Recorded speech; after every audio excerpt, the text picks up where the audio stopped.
सबुकिछि सरी जाइछि। मृत्यु सह अहरह संघर्ष करी हारी जाइछन्ति।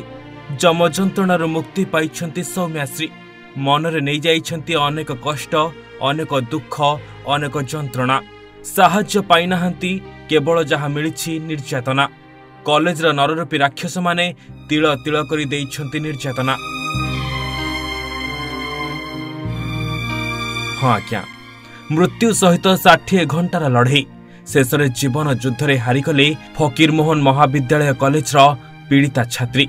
सोमवार विलंबित राति एम्स कर्तृपक्ष ताको मृत घोषणा करिसेंति। फल निज कॉलेज अध्यापकों द्वारा निर्यातनार शिकार होई अन्याय विरोध में लड़िबा एही मोधाविनी छात्री संघर्षर दुखद अंत घटिछि। विलंबित राति खबर जना पड़िबा परे समस्ते स्तंभीभूत हो जाइछन्ति। 12 तारीख मध्याह्न पीड़िता शेष निष्पत्ति नहीं जाइथिले। खूब कम समय मध्य तांकर देह भयानक भाव में चली जाइथिला। प्रथमे तांको बालेश्वर जिला मुख्य चिकित्सालय और परे भुवनेश्वर एम्स को स्थानांतरित करा जाइथिला। शरीरर 95% अंश पोड़ी जाइथिबा बेले स्वास्थ्यावस्था अत्यंत संकटापन्न थिला।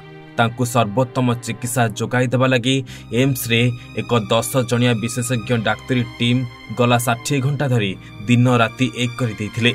दिल्ली एम्स रो विशेषज्ञ दल सहित भी निरंतर जोगाजोग रे रही चिकित्सा करा जाउथिला। तेबे डाक्तर मानकर समस्त प्रयास सत्वे पीड़ितांकर स्वास्थ्य रे कौनसी उन्नति परिलक्षित होई नथिला। तांकर श्वासनली, हृत्पिंड, ब्रुकक समेत शरीरर गुरुत्वपूर्ण अंग प्रत्यंग अकामी होई पड़िथिला।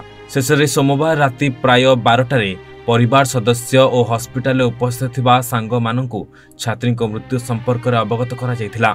संगे संगे हॉस्पिटल परिसर कांद बबळे रे फाटी पड़िथिला। यार किछि समय परे डाक्तर तांकु विधिबद्ध भावे मृत घोषणा करथिले। भुवनेश्वर सुभाष प्रधान को रिपोर्ट, ओडिशा भास्कर।